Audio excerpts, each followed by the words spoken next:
So since I haven't seen any videos on this in quite a while, I'm going to make a short video of my findings with putting the Gen 5 LT stuff in a Gen 4 6.2 block. So, the reason you would do this is maybe, well, I'll just give my scenario. The guy pulled all the Gen 5 stuff out of his lt1 and put it in, put in a stroker in his lt1. And so this was all left over, and I picked up the entire rotating assembly with 12,000 miles for 300 bucks. So what really piqued my interest was the forged crank. They come with a twist forged crank. There is a company that makes a LT to LS, like if you're using an LT crank in an LS block, they make a specific lower timing gear. This is not that, but you can see it doesn't press. So I'm not sure what theirs is, how theirs is different. They say something about spacing, but from my measurements, the spacing is the same, and chain alignment. The piston, so this is LT1 Gen 5 crank, pistons and rods in a Gen 4 L92 block. And these are the Gen 4 L92 pistons and rods, and I was doing a compression height comparison, like effective compression, that kind of stuff. So obviously this is pretty much zero, actually maybe a scotch negative here, because the valve relieves, but I don't know that that's measurable. Maybe a 0.2, 0.1 compression point difference. With the Gen 5 piston, it is domed and has a generous valve relief on the intake side. But this actually goes quite a bit below the cylinder, the deck itself. The piston itself sits about, it's somewhere around 10 thou out of the hole. I have not measured the factory, the L92 piston and rod. But any route, this actually caves in like this. So the effective compression that you're getting is 0.6. So I'm not sure that it's worth it. And I'll show you why here in a minute. If you're doing the LT1 stuff, the crank, yes, because it's a cheaper forged crank, maybe, but the other cranks on the market that are forged, you can get for less than $1,000 bucks. So here's the Gen 5 LT piston and the Gen 4 L92 piston and rod. The Gen 5 LT1 rod, which is very similar. So what I did was I had taken what other people had mentioned and tried. The tangs are not in the same spot, you can see. So I didn't have any Gen 5 tangs or bearings to assemble this motor and kind of just see things, right? Just get a good idea of what the fuck is actually really going on when you try to mix and match this stuff. So I seen that somebody said that you just grind the backs off of the OEM tang. So I'm not gonna run the motor like that. But for fitment purposes, the bearing sizes are the exact same. The bore is the same. I've even put these Gen 5 rods on the Gen 4 pistons. I put them on Gen 4 5.3 pistons. The only thing is that because of that, larger purchase area down here at the bottom of the rod, when they articulate, they get kind of stuck right here. But it's actually pretty far. It's pretty far before that happens. I'm not sure. I have not assembled Gen 4 mixed with Gen 5 rods. Basically, I'm not sure if these are any stronger than a Gen 4 rod. The The piston, as you can see, the skirt is a lot narrower than the Gen 4. So depending on what your viewpoint is, you may get more stability with a wider skirt like this than a narrower skirt, but this is going to give us less drag. So potentially better for an all motor setup. They've got oil drain back holes now, finally. So we can, if you've taken apart enough LS motors, you'll see that the rings get caked because they're relying on these notches on the side for drain back, and the rings actually get caked up pretty good. So, you know, a good mod that pretty much I do with any LS is I drill a couple holes, 2 holes, evenly spaced, in the Gen 4, Gen 3 piston. Well, now they do that in the Gen 5. So take that for what it is. They also have an oil squirter that sprays up here because of the increased temps that you're gonna see right here when it fires, because the injector is pointed right at this spot. So they have an oil squirter. So I don't know why, maybe they did that for the oil squirter or what, but that's a drain back hole. So the oil squirter shouldn't have anything to do with that. It's just cooling down the crown of the piston. I'm not sure that the crown is any thicker, potentially, but visually they look almost identical. Ring spacing is almost identical. Pin height, the pin is a little thinner on the Gen 5. Again, this is an lt1, so it's not meant to see boost and stuff. The LT or the L92, you know, you could throw some boost at it. It looks like it's got a thicker pin. I don't know the material. Obviously that matters. They could be using a stronger material, but highly unlikely. So yeah, that's kind of my take. When you compare the rods side by side, they don't look all too different.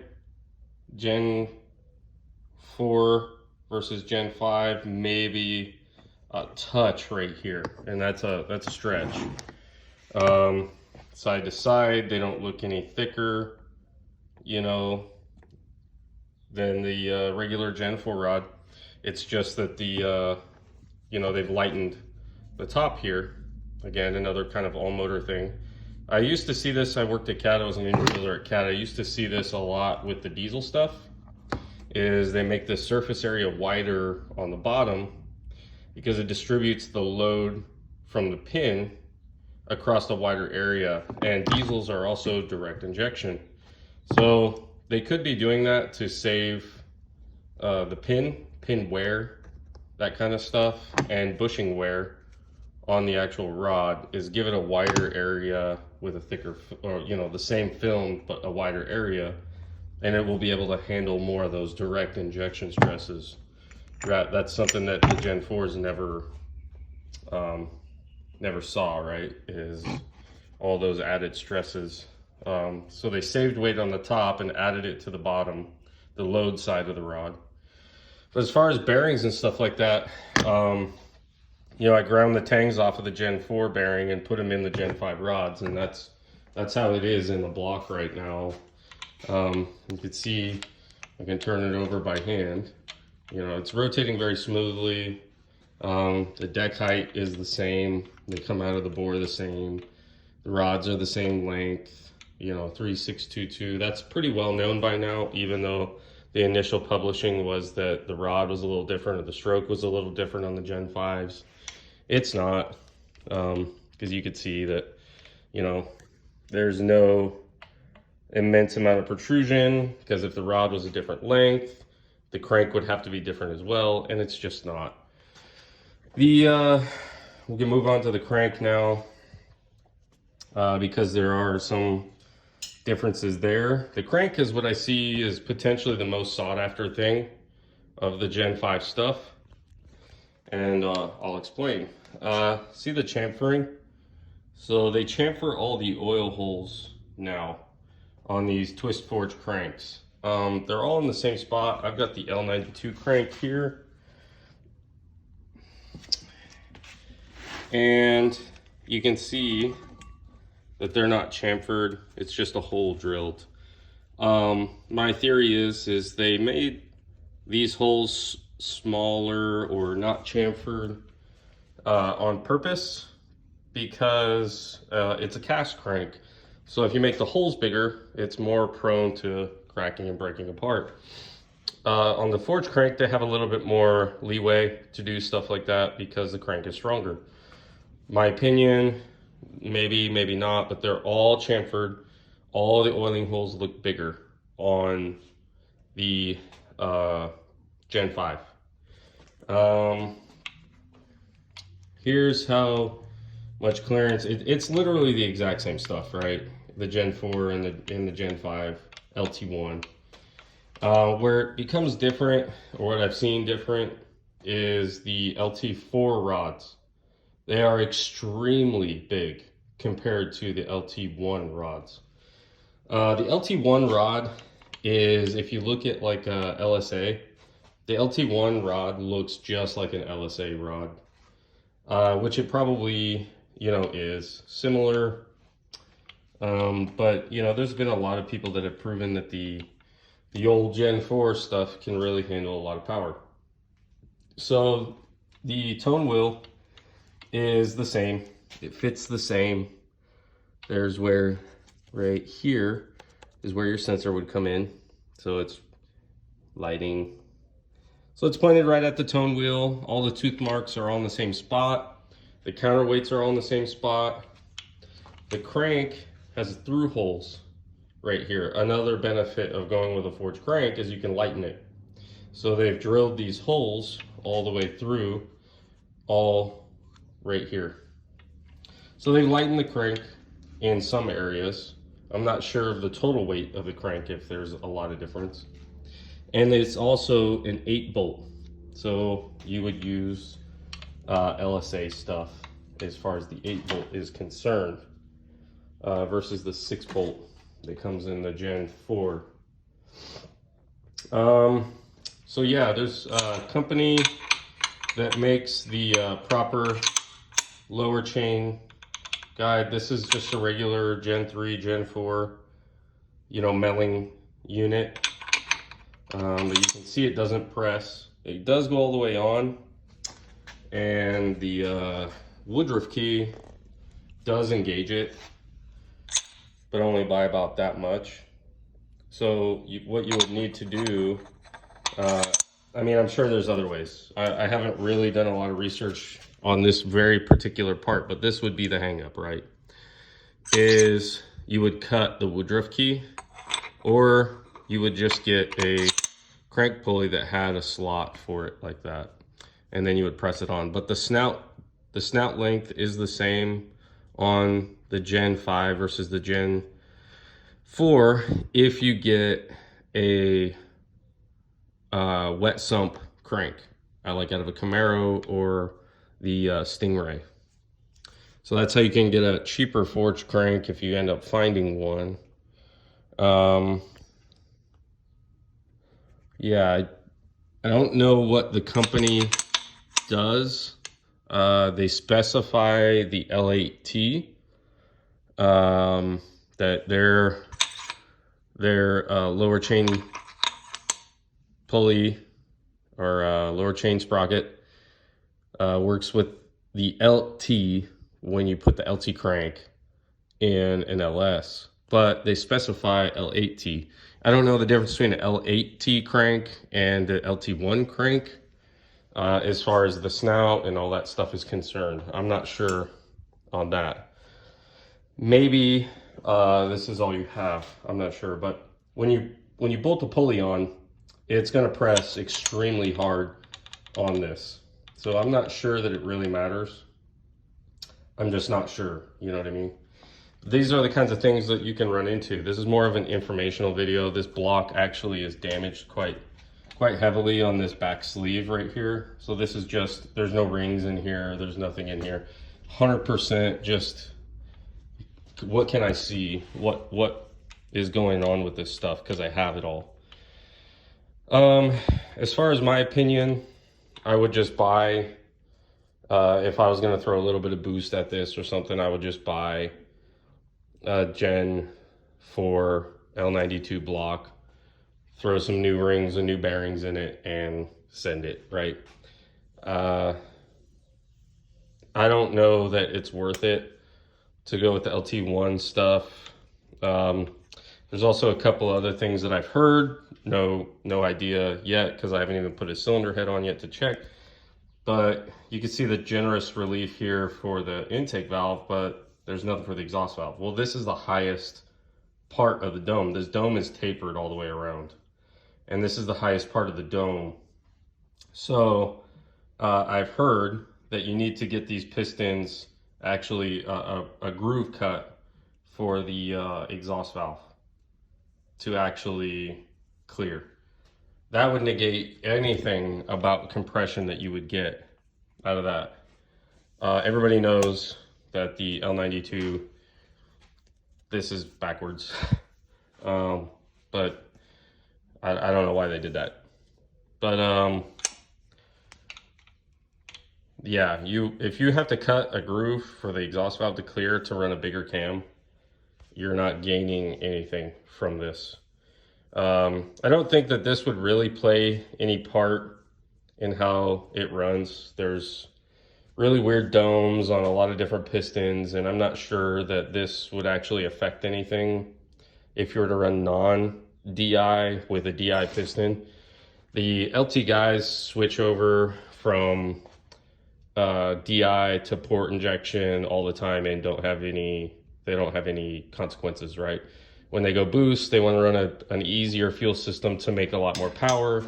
They're still running their stock DI piston. So there shouldn't be any issue there as far as it firing weird or misfiring or doing anything weird like that.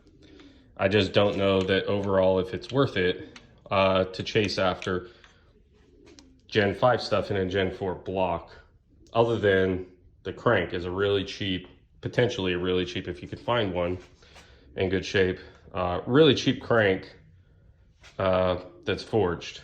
Then you can obviously use that crank with Gen 4 pistons and rods if you're running a little boost.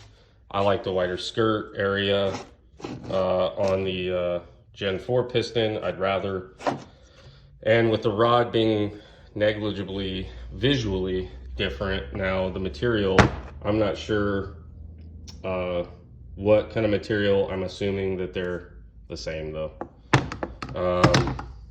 Powdered metal, pressed powdered, forged powdered metal, whatever it is, powdered metal, and then they bake it, kind of set up. Like I said though, the real rod to go after if you're looking for a real beefy OEM rod is the LT4. Go look that up. The LT4 rods are significantly thicker and bigger. So maybe if you're after this setup, the thing is to find you a crank and then run LT4 pistons and rods to run, you know, an immense amount of boost on a stock block.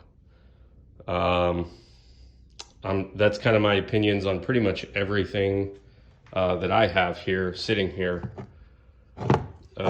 Not sure, yeah, not really sure if these are gonna hold any more or less boost, power, whatever, what have you. You know, all motor setup, I'm not sure that it would make a whole lot of difference either.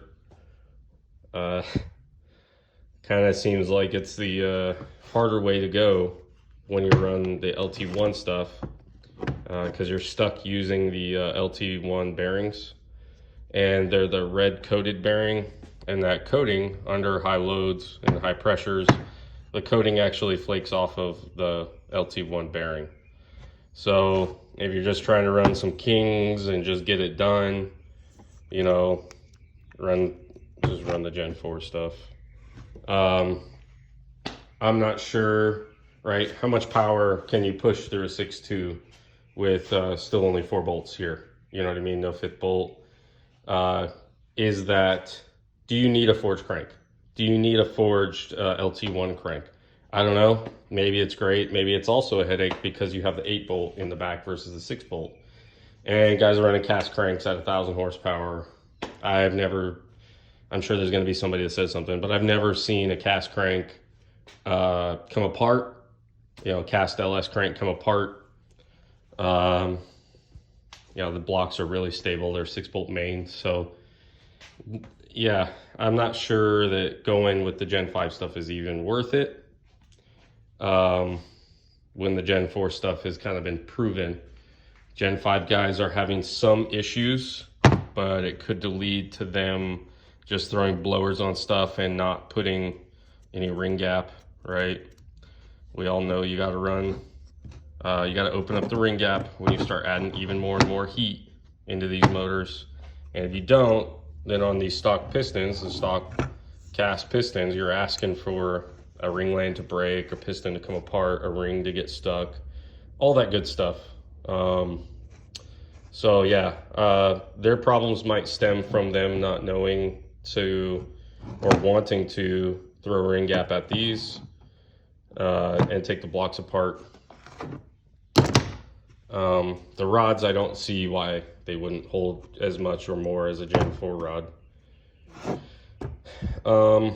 So yeah, you could modify the piston right here, or I might actually throw some of these on some of those and throw them in the block and see if it even articulates enough, because my viewpoint is they only articulate about this much in the block. I don't know if it's even enough to warrant actually shaving these. They may fit right on there and without even having to clearance the piston at all. So you could run the Gen 4 or Gen 5 rod, but again, you're stuck with a Gen 5 bearing, which has the tings way out here, until Kings or somebody makes a better bearing for the Gen 5 stuff, which they might, I don't know. Till then, the Gen 4s are kind of tried and true, they're proven, and as long as they're in decent shape and not bent, then you throw them in and you can make 1,000 with the right ring gap on the stock stuff. Hopefully this answers a lot of questions. I try to be as comprehensive as possible, you know, with just, you know, taking a look at all this stuff in my garage. I don't have a lot of, like, we'll say science, or like I do measure things. Like I use this to get the compression height on the piston and, you know, see how much it's got a pit, you know, this DI hole takes away from the piston and all that stuff. So it's not really half cocked. It's more just trying to be as comprehensive to the average guy as possible. Again, the bearings are the same. The bearings on the block are the same. I'm using the Gen 4 bearings in the block with the Gen 5 crank, and it's perfectly fine. The bearing clearances are well within spec.